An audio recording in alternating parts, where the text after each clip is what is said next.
The carjacker who attacked me is the only reason I survived my mechanic's brake line sabotage. I was 3 blocks from home when the guy jumped into my passenger seat at the red light. He had a knife, and his hand was shaking so badly I thought he might drop it. He told me to drive and keep my mouth shut. I pressed the gas pedal, and nothing happened. The engine revved, but the car barely moved forward. He pressed the knife closer to my ribs and screamed at me to drive faster. I pushed the pedal to the floor and we lurched ahead maybe 15 miles per hour. He looked confused. I was confused. My car had been running perfectly when I picked it up from the shop that morning. The light turned green and cars behind us started honking.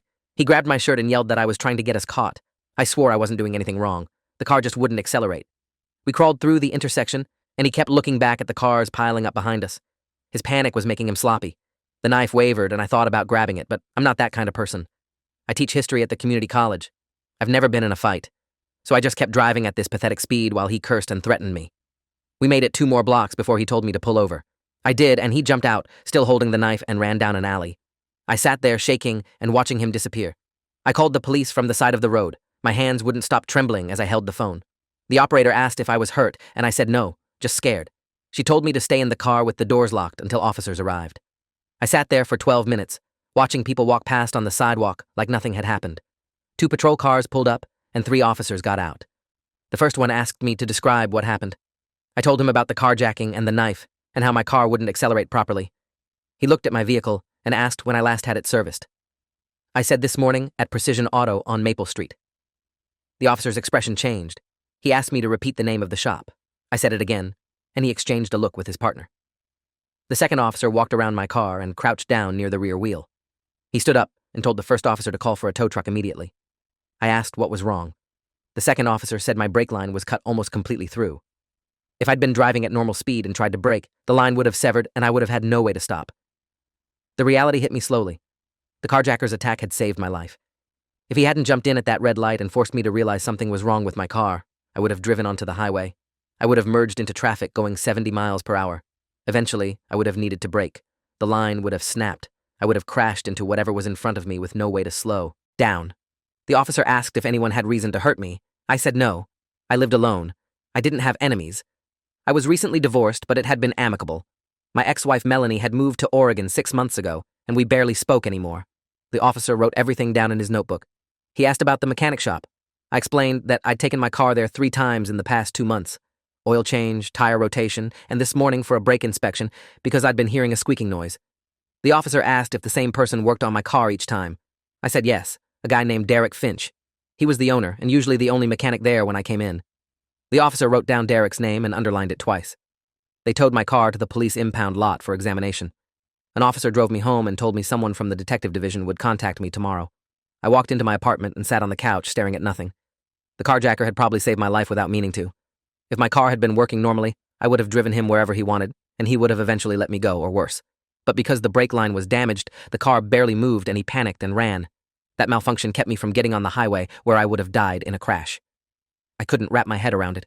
Someone had tried to kill me. Someone had deliberately cut my brake line knowing I would drive that car today. Derek Finch had been alone with my vehicle for 3 hours this morning. He'd called me at noon to say the brake inspection was complete and everything looked good.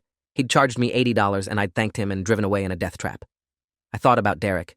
He was maybe 40, thin-build, always wearing the same greasy coveralls. He seemed normal, quiet, efficient, fair prices. I'd recommended him to 2 colleagues after my first visit because he'd fixed my transmission issue for half what the dealership quoted. Detective Carla Bennett called me at 8 the next morning. She asked if I could come to the station to give a formal statement. I drove there in a rental car, and she met me in the lobby.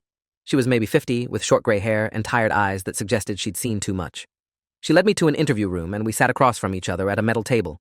She asked me to walk through everything again from the beginning. I described taking my car to Precision Auto, Derek calling to say it was ready, driving home, the carjacking attempt, the car's failure to accelerate. Detective Bennett took notes and asked specific questions about Derek. How long had I known him? Did he ever ask personal questions? Had I noticed anything unusual in his behavior? I said no to everything. Derek had always been professional, barely talked except about car problems and repair costs. Detective Bennett told me they'd examined my brake line. The cut was clean and deliberate. Someone had used a blade to slice through most of the line, leaving just enough intact that it would hold temporarily but rupture under heavy braking. She said it was a common method for causing fatal accidents that look accidental. Detective Bennett explained they'd already visited Precision Auto that morning. Derek Finch wasn't there. The shop was closed with a sign saying he was out sick. They'd called his cell phone and got no answer. They'd gone to his house and nobody was home. His neighbors said they hadn't seen him since yesterday. Detective Bennett asked if I had any idea why Derek would want me dead. I said no. I barely knew the man. Our only relationship was mechanic and customer. She asked about my personal life. Any conflicts at work? Financial problems? Angry students? I told her everything was normal. I taught 3 classes at the community college. I lived quietly. My divorce had been settled without drama. Melanie and I had no kids, and we'd split everything fairly. She got the house and I took the savings. We'd signed papers and moved on. Detective Bennett wrote all this down. She said they were treating this as attempted murder, and Derek Finch was their primary suspect. She told me to be careful and call immediately if I remembered anything unusual, or if Derek tried to contact me. I left the station feeling paranoid and confused. Why would my mechanic try to kill me? I went to work that afternoon because sitting home alone felt worse than being around people. My colleague Raymond asked why I looked so pale. I told him what happened and watched his face go through shock, disbelief, and concern. He asked if I was sure it wasn't just a coincidence. Maybe the brake line had deteriorated naturally and the cut I saw was from rubbing against something. I said the detective confirmed it was deliberate. Raymond said that was insane. He'd taken his car to Derek twice based on my recommendation and everything had been fine. I felt a spike of guilt. What if Derek had done something to Raymond's car too? I told him to get his brakes checked immediately at a different shop. Raymond promised he would and asked if the police had any leads. I said Derek had disappeared. Raymond looked worried. He said if Derek was desperate enough to try killing me, he might try again to cover his tracks. I hadn't thought of that. The idea made my hands start shaking again. Raymond suggested I stay with someone until Derek was caught. I said I'd be fine, but I didn't believe it. Detective Bennett called me 3 days later with an update. They'd tracked Derek's credit card activity. He'd bought gas in Pennsylvania 2 days ago, then nothing since. They'd issued a warrant for his arrest, and his photo was circulating to law enforcement agencies nationwide. She asked if I'd thought of any possible motive. I said I'd been racking my brain and had nothing. Derek and I had never argued. I'd always paid on time. Our interactions had been minimal and professional. Detective Bennett said they were digging into Derek's background and personal life. So far, nothing suspicious had emerged. He had no criminal record, no history of violence. His ex-wife had nothing bad to say about him except that he worked too much. They'd talked to his few friends, and everyone described him as quiet and reliable. Nobody understood why he'd disappear, or why he'd want to hurt me. Detective Bennett promised to keep me informed. I thanked her and hung up, feeling more confused than before. A man with no violent history had tried to murder me for no apparent reason. Nothing about it made sense. I started having nightmares about brake failures. I'd be driving on the highway and suddenly the pedal would go to the floor. I'd pump it desperately, but nothing would happen. The car would speed toward a concrete barrier or a cliff edge. I'd wake up sweating and gasping. Sleep became impossible. I'd lie awake replaying every interaction with Derek, searching for something I'd missed, some sign that he was planning to kill me. But there was nothing. He'd been utterly forgettable, just a mechanic doing his job. I thought about the carjacker too, the guy with the shaking hands and the knife. He'd terrorized me, but inadvertently saved me. If the police ever caught him, I wouldn't press charges. How could I? He'd given me something nobody else could. More time to live. I wondered if he knew what he'd done. Probably not. He'd probably just moved on to his next victim, never realizing he'd interrupted a murder in progress. The randomness of it haunted me. My survival had depended on a stranger's desperation, a coincidence of timing, a malfunctioning death trap that had become my salvation. Raymond stopped by my apartment one evening with takeout and beer. He said I looked terrible and needed to eat. We sat on my couch, and he asked if I'd heard anything new from the police. I said no. Derek was still missing. Raymond said maybe he'd fled the country. I said maybe. We ate in silence for a while. Then Raymond asked if I'd ever done anything to Derek that might have upset him. I got defensive. I said I'd already been through this with the detective. I'd done nothing wrong. Raymond apologized and said he was just trying to help me think through possibilities. I calmed down. He was right. I needed to consider everything. I asked Raymond what he meant. He said sometimes small things can escalate in someone's mind. Maybe I'd said something Derek took the wrong way. Maybe I'd complained about a repair cost and he'd felt insulted. I thought about it. I'd never complained. I'd always been satisfied with Derek's work and his prices. I'd even recommended him to other people. Raymond suggested maybe that was the problem. Maybe Derek didn't want new customers. Maybe he valued his privacy and resented me for sending people his way. It seemed like a stretch, but I couldn't dismiss it. Desperate people did irrational things. Detective Bennett called me 2 weeks after the EO brake line incident. She said they'd found Derek. He'd been arrested at a motel in West Virginia. He wasn't resisting and had agreed to return to our state without fighting extradition. She said they'd be interviewing him tomorrow, and she wanted me to come to the station afterward to hear what they learned. I agreed and spent the next 20 hours obsessing over what Derek might say. Would he deny everything? Claim the brake line damage was accidental? Blame someone else? Or would he confess and finally explain why he'd tried to kill me? I arrived at the police station at noon. Detective Bennett met me in the same interview room as before. She looked exhausted. She told me Derek had confessed immediately. He'd admitted to cutting my brake line. He'd known it would probably kill me. He'd done it deliberately and he was sorry. Detective Bennett said Derek had been crying through most of the interview. I asked why he did it. Detective Bennett opened a folder and pulled out several pages of typed notes. She said the explanation was complicated. Derek's story began 6 months ago. His teenage daughter, Ashley, had been killed in a car accident. She'd been driving on the highway when her brakes failed. She'd crashed into a semi-truck at full speed. She died instantly. The accident investigation determined that her brake line had ruptured due to corrosion and poor maintenance. The car had been serviced at a shop 3 days before the crash. That shop had missed the corroded brake line during inspection. Derek sued the shop for negligence. The case went to civil court. Derek's lawyer argued that the shop had a duty to identify dangerous brake conditions and they'd failed. The shop's lawyer argued that Ashley's car was old and brake line corrosion was unpredictable. The judge ruled in favor of the shop. Derek lost. He got no compensation for his daughter's death. He sank into depression and rage. He blamed the entire auto repair industry for prioritizing profit over safety. He started drinking heavily. His wife left him. He nearly lost his business. Then one day I walked into his shop for an oil change. Detective Bennett paused and looked at me. I asked what that had to do with anything. She said Derek recognized my last name, Campbell. She asked if that meant anything to me. I said no. She said Derek's lawyer during the civil trial was named Thomas Campbell. My father. The room tilted. I grabbed the edge of the table. Detective Bennett continued. Derek had seen my name on the service order and looked me up online. He'd found my faculty page at the community college. He'd seen that my father was a retired lawyer who'd once specialized in civil litigation. Derek put it together. He convinced himself that I was the son of the man who'd defended the shop that killed his daughter, the man who'd gotten them off without consequences. In Derek's broken mind, I represented everything he hated. I was connected to the system that had failed Ashley, so he decided to kill me the same way his daughter had died. Brake line failure, a highway crash, poetic justice. Except my father had never represented any auto shop.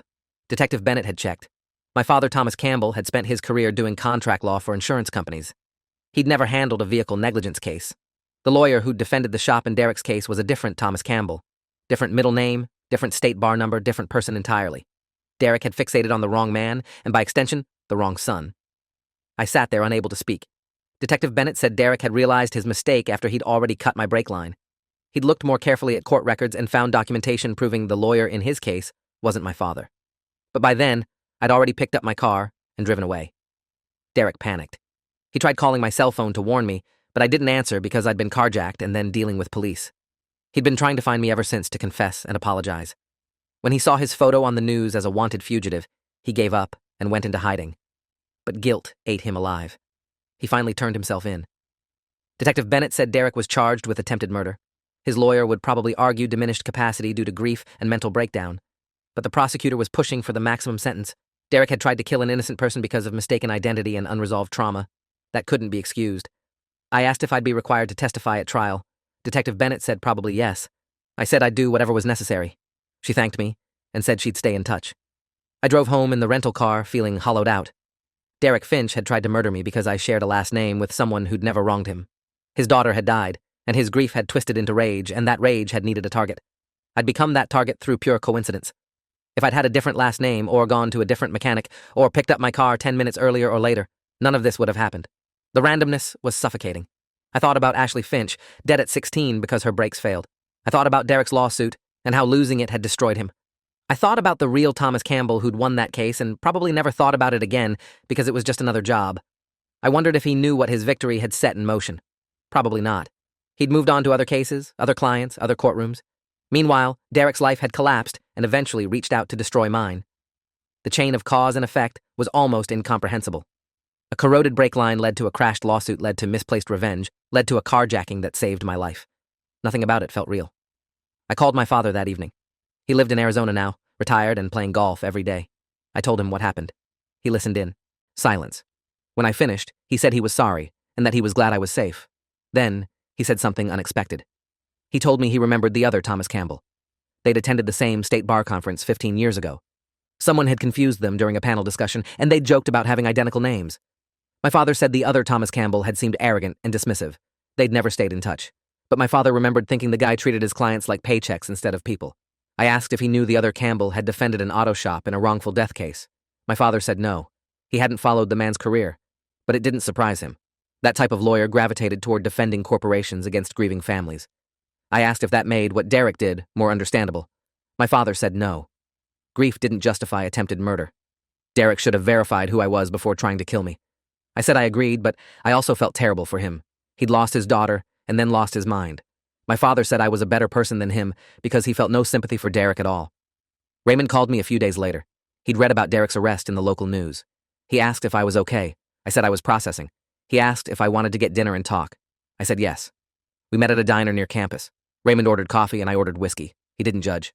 I told him everything Detective Bennett had shared. The mistaken identity, the dead daughter, the misplaced revenge. Raymond looked stunned. He said the whole situation was tragic for everyone involved. I agreed. We sat in silence for a while. Then Raymond said something that had been bothering me too. He said if the carjacker hadn't attacked me, I would have died on the highway. The irony was unbearable. A criminal saved my life by forcing me to recognize my car wasn't working properly. Raymond asked if the police ever caught the carjacker. I said no. He'd vanished. Raymond said maybe that was for the best. The guy deserved to get away. I laughed bitterly. Raymond asked what I planned to do now. I said I didn't know. Try to move on. Go back to teaching. Forget this ever happened. Raymond said I wouldn't forget. Something like this changes you. I knew he was right. The preliminary hearing was scheduled for 6 weeks after Derek's arrest. I received a subpoena to testify. My hands shook when I opened the envelope. I didn't want to face Derek in court. I didn't want to see the man who'd tried to kill me. But I had no choice. The prosecutor called me 2 days before the hearing to prepare me. Her name was Isabel Reyes, and she was relentless. She asked me questions rapid fire, testing my memory and consistency. She told me Derek's defense attorney would try to make me seem unsympathetic. They'd emphasize that I wasn't actually hurt. They'd focus on Derek's grief and mental state. They'd try to paint him as a broken man who'd lost everything and snapped. Isabel said I needed to stay calm and factual. Describe what happened. Don't editorialize. Don't express sympathy for Derek. Let the judge see me as a victim who'd almost been murdered. I said I understood. Isabel asked if I was ready. I said no, but I'd do it anyway. She said that was good enough. The courtroom was smaller than I expected. I sat in the front row with Detective Bennett beside me. Derek was brought in, wearing an orange jumpsuit and handcuffs. He looked thinner than I remembered. His face was hollow and his eyes were empty. He didn't look at me. The judge entered and everyone stood. The hearing began. Isabel presented the charges: attempted murder in the first degree. Derek's attorney, a public defender named Paul Greenberg, entered a plea of not guilty by reason of mental defect. The judge asked for initial arguments. Isabel stood and walked the judge through the facts. Derek had deliberately cut my brake line knowing it would likely cause a fatal crash. He'd confessed to this. He'd fled when he realized he was being investigated. His actions were premeditated and intentional. This wasn't a crime of passion. It was calculated murder that only failed because of the victim's extraordinary luck. Isabel sat down. Paul stood. He acknowledged that Derek had committed the act but argued his client wasn't criminally responsible. Derek had suffered severe psychological trauma after his daughter's death. He'd developed PTSD and depression. His judgment had been compromised. He'd fixated on the wrong person due to cognitive distortions caused by grief. Paul said Derek needed psychiatric treatment, not prison. The judge listened without expression.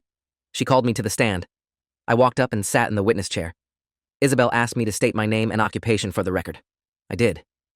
She asked me to describe what happened on the day of the carjacking. I walked through it step by step. The red light, the man with the knife, the car's failure to accelerate, the police discovering the cut brake line. Isabel asked how I felt when I learned someone had tried to kill me. I said terrified and confused. She asked if I'd ever interacted with Derek Finch in any way that might justify his actions. I said no. I'd been a customer, nothing more. Isabel asked if I knew Derek's daughter or had any connection to her death. I said no. I'd never heard of Ashley Finch until Detective Bennett told me about her. Isabel thanked me. Paul stood for cross-examination. He approached slowly. He asked if I'd known my father and another lawyer shared the same name.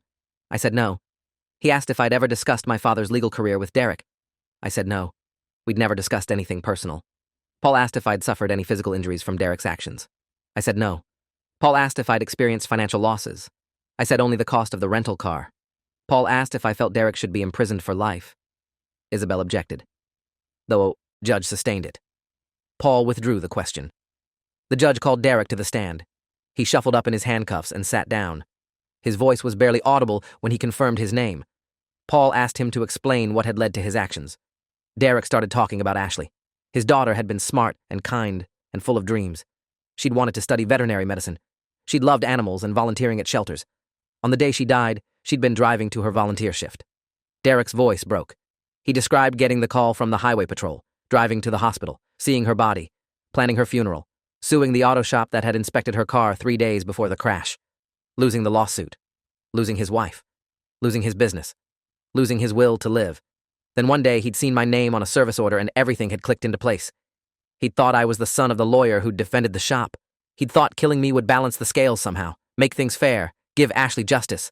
But he'd been wrong. He'd targeted an innocent person, and even after he realized his mistake, the damage was done. Derek looked at me directly for the first time. He said he was sorry. He said he knew sorry wasn't enough. He said he deserved whatever punishment came. The judge asked if there were any more witnesses. Isabel called a psychiatrist who'd evaluated Derek. The psychiatrist testified that Derek suffered from complicated grief, major depression, and PTSD. However, he'd been competent enough to plan and execute a sophisticated attempt at murder. He'd known right from wrong at the time of the act. He'd simply chosen wrong. The psychiatrist said Derek was not legally insane. Paul called his own psychiatrist who disagreed. This doctor argued Derek had been in a dissociative state driven by trauma. He genuinely believed killing me would bring back his daughter, or at least restore some cosmic balance. His grip on reality had been compromised. The two psychiatrists debated for an hour. The judge listened and took notes. Finally, she said she'd heard enough. She thanked everyone and said she'd issue a ruling within 2 weeks. The hearing ended. Derek was led away. He looked back at me once more before disappearing through a side door. I left the courthouse feeling drained. Isabel caught up with me in the parking lot. She said the judge would probably rule that Derek was competent to stand trial. I asked what would happen then. Isabel said trial in 3 months. Derek would likely be convicted. He'd spent decades in prison. I asked if that's what I wanted. Isabel looked at me carefully. She said it didn't matter what I wanted. Derek had tried to kill me. The state had a responsibility to prosecute. I nodded and walked to my car. I couldn't stop thinking about Ashley Finch. I found her obituary online. The photo showed a smiling girl with her father's eyes. The memorial page was filled with comments from friends and teachers. Everyone said she'd been kind and compassionate and gone too soon. I read about the auto shop that had inspected her car. They'd closed down a year after Derek's lawsuit. The owner had retired and the building was now a cell phone store. The mechanic who'd missed Ashley's corroded brake line had moved out of state. I found a news article about the accident. Ashley had been driving on Interstate 79 when her brakes failed on a downhill stretch. She'd tried to use the emergency brake, but it hadn't been enough. She'd collided with a semi-truck at 70 miles per hour. The truck driver hadn't been hurt. Ashley died at the scene. The investigation determined the brake line had corroded from road salt and age. The auto shop's inspection 3 days earlier should have caught it, but the mechanic had been rushed and hadn't done a thorough check. He'd just glanced at the brake system and signed off. 3 days later, Ashley was dead. I closed the browser and sat staring at nothing. The mechanic's negligence had killed Ashley. The court system's failure to hold anyone accountable had broken Derek. Derek's broken mind had targeted me. The carjacker's attack had saved me. Every link in the chain was random yet inevitable. The judge's ruling came down 12 days later. Derek Finch was competent to stand trial. The trial date was set for 3 months away.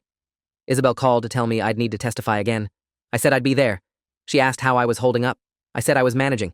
She said I sounded depressed. I admitted I was struggling with the unfairness of everything. Ashley's death, Derek's breakdown, my near-death experience, the carjacker who'd saved me without meaning to. Isabel said life was random and cruel. The best we could do was try to impose order through the legal system. I said the legal system had failed Derek when he'd sued the auto shop. Isabel said the legal system wasn't perfect, but it was better than vigilante revenge. I agreed in theory. In practice, I felt hollowed out by the whole situation. Isabel said I should consider therapy. I said I probably should, but hadn't made time. She said I needed to make time. Trauma didn't heal itself. I promised I'd look into it. After we hung up, I sat on my couch and stared at the ceiling. I thought about calling Melanie. My ex-wife and I hadn't spoken in months, but I wanted to hear a familiar voice, someone who'd known me before all this happened. I pulled out my phone and stared at her contact information. Then I put the phone away. Melanie had moved on. She had a new life in Oregon. Calling her would be selfish and unfair. Raymond convinced me to start seeing a therapist. He found someone who specialized in trauma and near-death experiences. Her name was Dr. Vivian Harper, and her office was in a converted house near the college. I went to my first session feeling skeptical. Dr. Harper was maybe 60 with kind eyes and a calm presence. She asked me to describe what happened. I gave her the abbreviated version. She listened without interrupting. When I finished, she asked how I was sleeping. I said badly. Nightmares about car crashes. She asked if I'd been driving. I said yes, but every time I got in a car, I felt panic rising in my chest. She said that was normal after vehicular trauma. She asked if I felt anger toward Derek. I said yes and no. I was angry he'd tried to kill me, but I also felt sorry for him. He'd lost his daughter and lost his mind. Dr. Harper said I was allowed to feel both things. Trauma responses weren't binary. I could acknowledge Derek's pain while also recognizing he'd tried to murder me. She asked about the carjacker. I said I thought about him constantly. The randomness of his intervention. The fact that a criminal had saved my life. Dr. Harper said randomness was hard for humans to process. We wanted cause and effect to make sense. But sometimes life was just chaos. She scheduled me for weekly sessions. The trial began on a cold morning in November. The courthouse was packed with reporters and curious onlookers. Derek's case had gotten media attention because of the mistaken identity angle and the dead daughter backstory. People were fascinated by the tragedy of it all. I sat in the front row with Detective Bennett. Derek was brought in looking gaunt and defeated. The jury filed in, 12 people who'd decide Derek's fate. Isabel stood and delivered her opening statement. She described Derek as a man who'd committed premeditated attempted murder against an innocent person. Yes, he'd suffered a terrible loss, but that didn't give him the right to kill someone else. She walked the jury through the evidence, the cut brake line, Derek's confession, the mistaken identity, the flight to West Virginia. Everything pointed to a man who'd known exactly what he was doing. Paul gave his opening statement next. He acknowledged Derek's actions, but framed them as the result of a shattered mind. Derek had lost his only child. The legal system had failed him. His grief had consumed him. He'd fixated on the wrong person because his cognitive functions were impaired by trauma. Paul argued that Derek needed psychiatric help, not decades in prison. The trial lasted 2 weeks. I testified on the third day. Isabel walked me through everything again. The carjacking, the brake line discovery, learning about Derek's plot, the mistaken identity. I kept my voice steady and factual. Paul cross-examined me aggressively. He asked if I'd ever considered that my father's profession might make me a target for angry clients.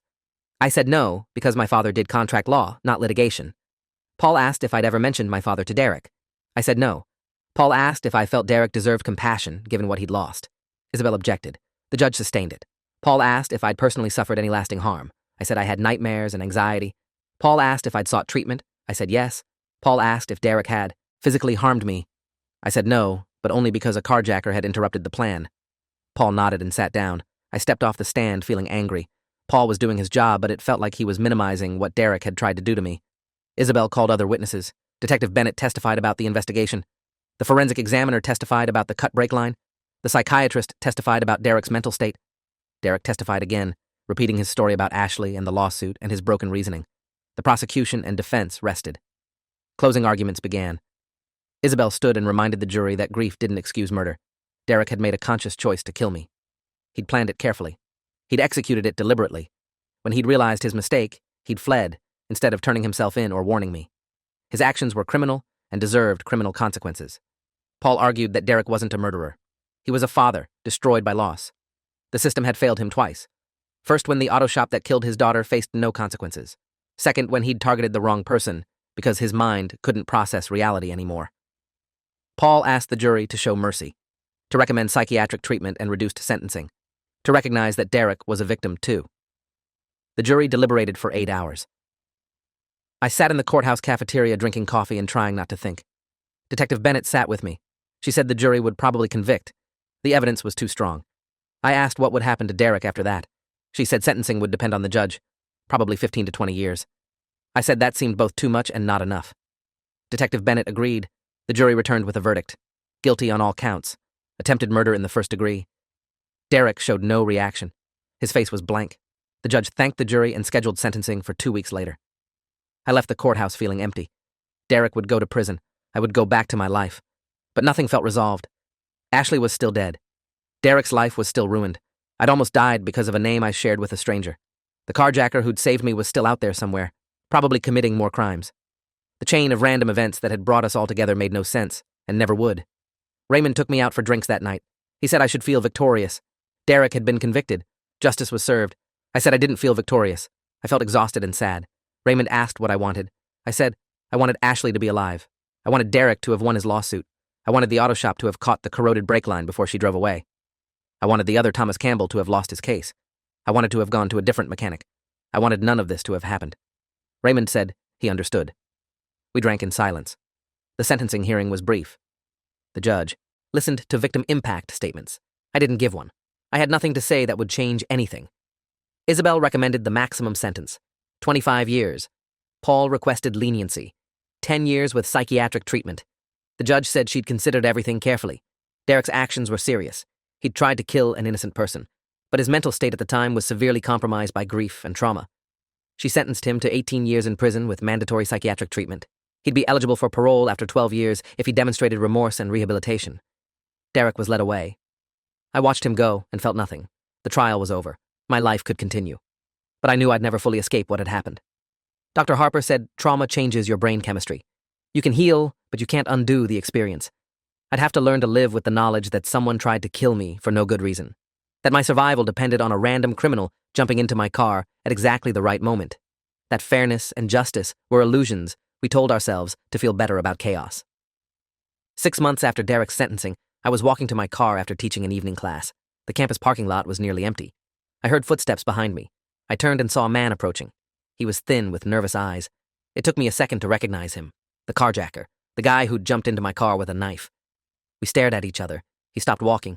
His hands were empty. He said he'd seen my face in the news during Derek's trial. He'd realized I was the guy from that night, the guy whose car wouldn't drive properly. He said he'd been wondering if I was okay. I didn't know what to say. Finally, I told him he'd saved my life. He looked confused. I explained about the brake line, about Derek's plot, about how the car's malfunction had kept me from getting on the highway where I would have died. The carjacker's face went pale. He said he'd had no idea. He'd just been desperate for money. He'd picked my car randomly at the red light. I asked if he still had the knife. He said no. He'd thrown it away that night and quit using. He'd gotten clean and found a job washing dishes. He was trying to turn his life around. I believed him. We stood there in the parking lot for a long moment. Two strangers connected by violence and chance and impossible timing. I told him I wasn't going to call the police. He'd saved my life without meaning to. That had to count for something. He thanked me with tears in his eyes. He said he was sorry for scaring me. I said it was okay. We shook hands. He walked away and I never saw him again. I got in my car and sat there for a while thinking about the chain of events that had brought us together. A corroded brake line killed Ashley. A lawsuit failed. A grieving father broke. A name matched incorrectly. A brake line was cut. A desperate man needed money. A car malfunctioned at the perfect moment. My life was saved by coincidence and criminal intervention. I started the engine. The brakes worked perfectly. I'd had the car thoroughly inspected by 3 different mechanics after getting it back from the police. I drove home slowly, thinking about Derek in prison and Ashley in the ground and the carjacker trying to rebuild his life. I thought about justice and randomness and how little control we actually have over what happens to us. When I got home, I called Dr. Harper. I told her I'd had an encounter with the carjacker. She asked how I felt. I said I felt okay, maybe even grateful. She said that was progress. We scheduled another session. I hung up and looked out my window at the street below. Cars drove past. People walked their dogs. Life continued in its chaotic, random, beautiful, terrible way. I was alive. That was enough. Thanks for watching till the end. Make sure to subscribe and like to not miss the next story.